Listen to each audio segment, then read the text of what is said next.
Hey there folks, welcome to Spectrum Pulse. We talk about music, movies, art and culture, and this, it's Billboard Breakdown.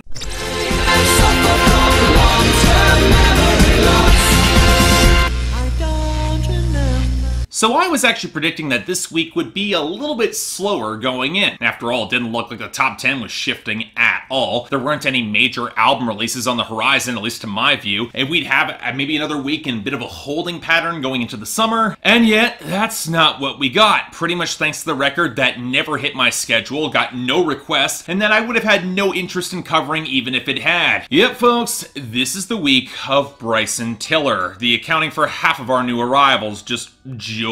But before we get into that, let's talk about our top 10, which as I said, barely shifted at all. Mostly seems to be a factor of nothing really breaking through the margins to challenge any songs. I mean, Despacito by Louis Fonsi, Daddy Yankee, and the remix courtesy of Justin Bieber, it's holding at number 1 thanks to sales and streaming. And with its continued airplay fortunes, it seems pretty secure at the top right now. And yet, while I've kept predicting that That's What I Like by Bruno Mars would eventually fall off, it's still at number 2 on sales gains and airplay that hasn't quite collapsed the way that everyone, or at least I, predicted. I'd still say it's vulnerable to I'm the One by DJ Khaled and crew, but that song's still at number 3 as radio traction is a little slow and actually slipped on streaming despite a sales pickup. Granted, it's not like Humble by Kendrick Lamar is gonna pass it at number 4. It also had a good sales week and I'm still amazed how strong its radio actually is, but overall, on streaming, it's not quite the titan that it used to be, especially on YouTube. What surprised me a fair bit more is that Shape of You by Ed Sheeran still hasn't fallen off from number 5. Yeah, it had a decent sales week, but it's still losing in nearly every other category. It's just that the airplay margin it has is so large that it prevents any easy mobility to pass it. Now, I still think Mask Off by Future has a shot, though at number 6. Streaming is stronger than ever before, it picked up good sales, and yet the radio remains a little bit unstable there. It's not really getting traction. Then there's Stay by Zed and Alessia Cara at number 7. No surprises, got good solid traction on radio and sales. I didn't really see this moving further up or down. What I do see moving is Something Just Like This by the Chainsmokers and Coldplay, holding on to number 8 on good sales despite radio peaking and streaming only getting worse. But again, it's holding up over EXO Tour Luck by Lil Uzi Vert at number 9, which actually slipped on streaming this week despite its monstrous YouTube and again, pretty much nothing else. And finally, something which everyone thought I was going to get really so angry about, our new number 10 is Congratulations by Post Malone featuring Quavo. And look, I don't like Post Malone at all. I think he makes some lifeless, lazy trap bangers that only highlights how mediocre of a rapper he really is. But I honestly can't see him sticking around much longer once the sales gains peter out, given that he's got no real radio traction, most of it's only coming on streaming, and I would give more credit to Quavo pushing this up than anything else. This is not gonna last in the top 10. So on that promising note, our losers and dropouts. And they aren't really that many in the latter category that's worth mentioning, at least for me. At My Best by Machine Gun Kelly featuring Haley Steinfeld, Any Old Barstool by Jason Aldean, and yet most surprisingly, Chained to the Rhythm by Katy Perry featuring Skip Marley. In fact, this was a really bad week for Katy Perry all around, as Bon Appetit featuring Migos crashed down to 96, and Swish Swish featuring Nicki Minaj fizzled off its debut to 78, none of which is a good sign for that album that's dropping in a couple of days. Granted, debuts and previous gains had a bit of a rough week here. Bad Liar by Selena Gomez fell hard to 45, Crying in the Club by Camila Cabello went down to 61, and Strip That Down by Liam Payne featuring Quavo lost to 65. Although in my opinion, unfair buzz that last song got, I'm not really all that surprised. Beyond that, the only other loser is Element by Kendrick Lamar continuing down to 96. And again, I'm more surprised that it lasted this long. Then we have to cut to our gains and returning entries. And again, at least in the latter category, I'm not really all that surprised, as the album boost lets Mi Amore by Shakira turned up to 83, and Peekaboo by Lil Yachty featuring Migos rebound to 80. Although given their critical reception in both cases, I'm not really sure how long they're gonna last. The gains are a little bit more odd here though. Sure, Felices Lon Cuatro by Maluma going up to 70, kinda expect that given how well Despacito is doing. You want to see more songs in that vein. But the rest of these, I mean, for one, why is Weak by AJR getting any traction at all to 86? Right out of nowhere, we got a boost for Everyday We Lit by YFN Lukey and PNB Rock up to 47. I still can't recall that song. Rolex by AO and TO, I get. We finally got the video for that. But with Slow Hands Hands by Niall Horan with the big boost to 33. I don't know, I still like that song. I'm just surprised it picked up as much as it did. It's not really that good, but really, everybody here is for me to talk about Bryson Tiller, or at least I'm assuming that. But we aren't getting to him just yet in our new arrivals, starting off instead with number 100, Strangers by Halsey featuring Jauregui. We're just strangers with the same damn hunger to be touched, to be loved, to feel anything at all. So as I already covered Halsey over with John at ARTV on his channel, and this song in particular at length, there really isn't much for me to say here, because honestly, it's a damn solid pop song. Solid wiry groove with some great synth accents. Halsey and Lauren have some really good chemistry, and for a song about two women having hate sex, it actually kind of nails the balance between bitter contempt and legit passion surprisingly well. Hell, it's probably the first thing that Halsey has done that I've got no issue endorsing without question, and that's gotta be worth something, right? I don't quite hate her if she puts out good content. So yeah, no idea if this is actually gonna have staying power beyond the album, but I kinda hope it does. It's a good track. Number 99, Butterfly Effect by Travis Scott. Drop the top, pop it, let it bang. For this life I cannot change. Hit the hills, deep off in the main. M&M's, sweet like candy cane. Drop the top, pop it, let it bang. Pop it. So for those of you who are surprised about this, no, it does not sound like there's any new Travis Scott record on the horizon, at least not a conventional one. But we do have this track that may or may not be showing up on his planned collaboration with Quavo, because of course that's happening. And well, I can't be the only one who is missing when Travis Scott's production and delivery actually had some muscle and smoky snarl to it, am I? This is a sort of watery auto-tune and dreary tones that are just not all that interesting, especially if Travis Scott is going to ramble through a few disconnected drug references. Honestly, I'm struggling to find anything all that remotely distinctive about this track. The production fades into the background, the beat is nothing all that special, and Travis Scott's lyrical shortcomings are all the more prominent given the very weak delivery for me. I'd say pass on this song, but that would assume that you would remember this enough to even bother, so yeah. Next, number 98, No Longer Friends by Bryson Tiller. It was all friendly on my end, even though I look forward to seeing you again. Like, when am I seeing you again? Hey, when are we speaking again? Yeah, you look good with that ink on your skin. Hood, but you far from the streets you was in. Oh yeah.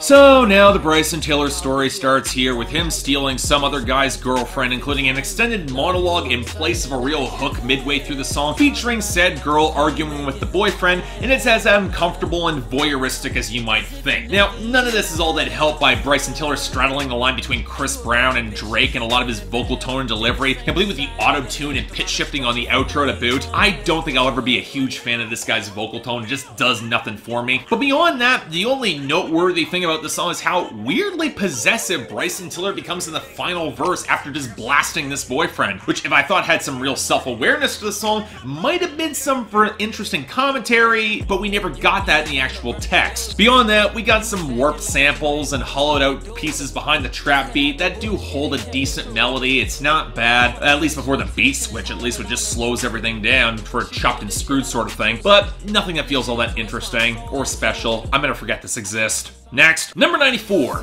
There For You by Martin Garrix and Troye Sivan.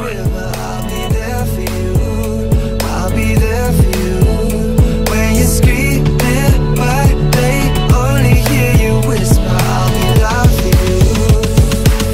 But you gotta be there for me too. You know, it's funny how Martin Garrix has an uncanny knack for finding mid-tier pop acts and actually giving them quality production that actually complements them, while not really diluting his future-based production style. Between that Bebe Rexha song and especially Dua Lipa, he's been on a bit of a roll for me. So while I'm not the biggest Troye Sivan fan, I figured he could probably get some real quality out of this collaboration, which actually debuted at Coachella.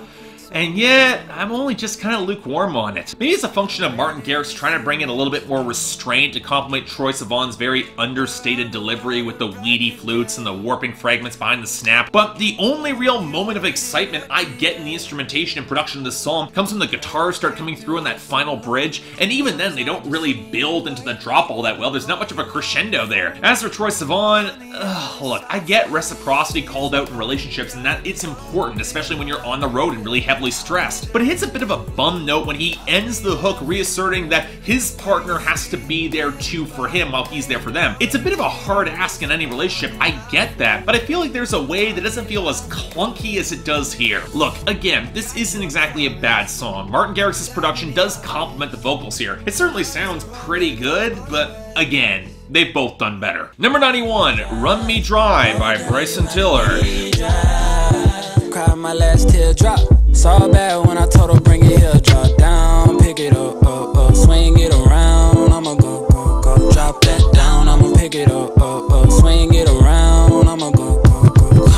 So here's something that everyone wants to hear. Bryson Tiller warbling against the bassy wobble and faded vocal samples and a tiny little bit of organ, sing-rapping about dumping a gold digger. Am I the only one who hears a very modern Drake retread with somehow even less personality or punch? I mean, say what you will about Drake, but he's got a little bit more lyrical imagination than this song does, which runs through the most basic situation for 2 verses before just dropping out. It doesn't even reach 3 minutes here. And what's weird is the mood. It just feels muted, perfunctory, no real anger or loathing or intensity, almost as a routine moment not helped by a melodic tone that just feels kind of chintzy. In other words, another song I'll probably forget pretty quickly, and honestly not a good one at that. Next, number 90, No Such Thing as a Broken Heart by Old Dominion. No matter how hard you try, you can't keep the sunsets from fading. You gotta treat your life like you're jumping off a rope swing, baby, cause the whole thing's really just a shot in the dark. You gotta love like there's no such thing as a broken heart. You gotta love like there's no such thing as a broken heart.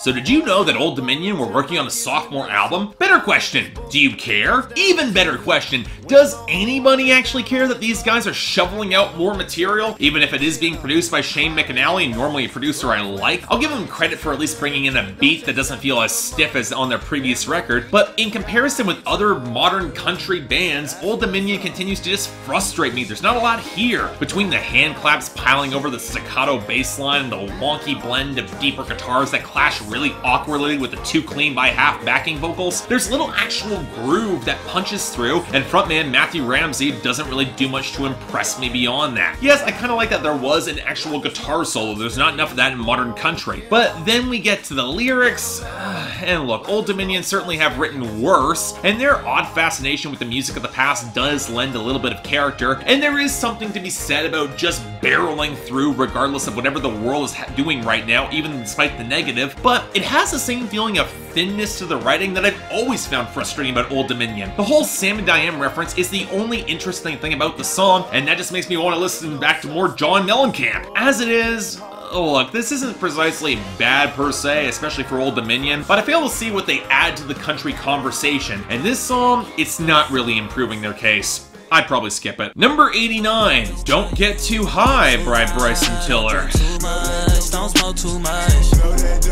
Tell me if it's cool if I come by and keep you up. I show you love, I show you love.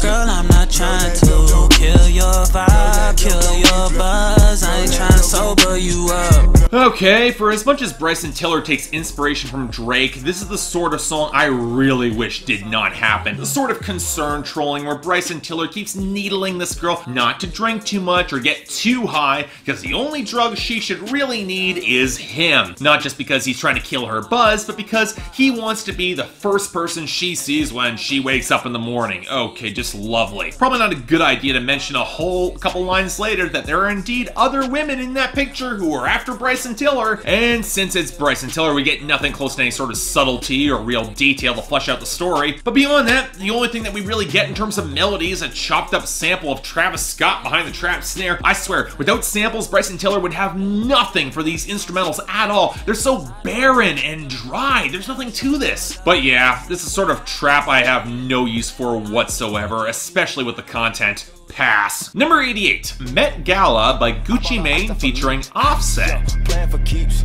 Suck up the game, she a leech. Came in the game with a key. My pockets blew up Monique. Ooh, she got the perfect physique. I'll tip a brick to her cheeks. Now that I'm getting this money, I'm fucking neat out of they tryna get calmer. This a good week, I've been stacking them ends and I'm snatching that rape in the morning. I was the nigga locked up in the cell and they treated me like I was normal. Thanking the Lord for the blessings, I just let the Gala dressing up formal. So I've made it no secret that I'm not really a fan of Gucci Mane, but at the same time I did hear that collaboration project he did with Metro Boomin called, I'm not kidding about this, Drop Top Wop Top actually had some fire to it, so I was hoping in a week full of tedious Bryson Tiller that we'd get something with punch, and believe it or not, I think we might have gotten it. More because Offset just goes off and owns this song. Sure, it's ridiculous, and Offset probably should not brag about his dick being edible, or ever even reference his boogers at all, but he's riding the faster triplet flows pretty well. He's got some character here, and he does manage to sound pretty imposing as the hollowed out bells and the eerie keys and the rumbling bass. I actually kind of feel bad for Gucci Mane on this song, because it's clear that he's trying to keep up with Offset's delivery and can't quite handle the same galloping flow with his rhymes, but he mostly holds his own. I've heard worse to cram in a few ridiculous punchlines, and overall, turns into a pretty solid banger. I do wish it had a little bit more fire to it, but you know what, for a Gucci Mane song, this is arguably about as good as it gets for me, so yeah, I'll take it. Number 85, Self-Made by Bryson Tiller. Hey, nigga. Blow the money, get it back the next day, nigga. Made it back, yeah. Wow, what the check say, nigga? I'm getting paid, nigga. Need a chef and maid, nigga. So I think I understand why I never really got any requests for Bryson Tiller's sophomore album, because man, this is pretty formulaic and forgettable. Maybe it's not a good thing that outside the blocky trap beat and any melody in Bryson Tiller's delivery, there's barely any tone behind him that compliments him or flatters the opulence that he's bragging about for the next 2.5 minutes. Hell, even at least a Rick Ross understood you need to supplement it with some gorgeous instrumentals. Hell, the most interesting thing I got out of this beyond the brand names is that Bryson Tiller thinks that money makes him a better version of himself. A lesson that was last satirized on The Wolf of Wall Street. The larger problem is that for me, outside of a couple moments highlighting how basic of a rapper Bryson Tiller is, he rhymes various permutations of the word self on the first verse about 10 times, is that it's just kind of forgettable. No recognizable tune, no interesting or likable personality, not even that many brand names that really stick up, nothing to really remember or care about, so yeah, skip it. And finally, number 74, Something Tells Me by Bryson Tiller. We ain't gon' last, baby. We ain't gon' last, baby. We ain't gon' last, baby. So okay, this is a song that was intended as the big single, where Bryson Tiller gets his Chris Brown on and recognizes that this relationship is doomed, partially because she's being cold to him, but also because she finds a condom in his bag and it just doesn't seem like there's much of hope of any trust being restored here. And beyond that, we get these elongated, ebbing synths that spark off the snaps and the hi-hats before some brittle plucked pieces on the outro. And I'm sorry, just like every other Bryson Tiller song I've heard this week, the production, it just is not interesting or compelling here. And Bryson Tiller's dispassionate delivery is not helping. It's not even that the track is bad. Props to at least showing two sides of the situation, letting things fade off realistically, but he's not that sharp or interesting of a writer to make that sort of mundanity compelling on its own. And yeah, that's a problem. So as a whole, honestly, there wasn't a lot that really stuck out to me as truly awful this week, which means I'm giving the worst and dishonorable mention to Don't Get Too High and Self-Made by Bryson Tiller respectively. There is just so little here that's worth caring about and worth remembering. Whereas for the best, yeah, Strangers by Halsey and Jauregui, that easily gets the best without question. With Met Gala from Offset featuring Gucci Mane, okay, it's not that, but really kind of is. Taking honorable mention for at least being ridiculous and streamlined enough to hold its own. I hope we might get a little bit more flavor in the charts next week, because I can't see a lot of this really sticking around. But until then, I'm Mark, you're watching Billboard Breakdown on Spectrum Pulse, and I'll see you next time.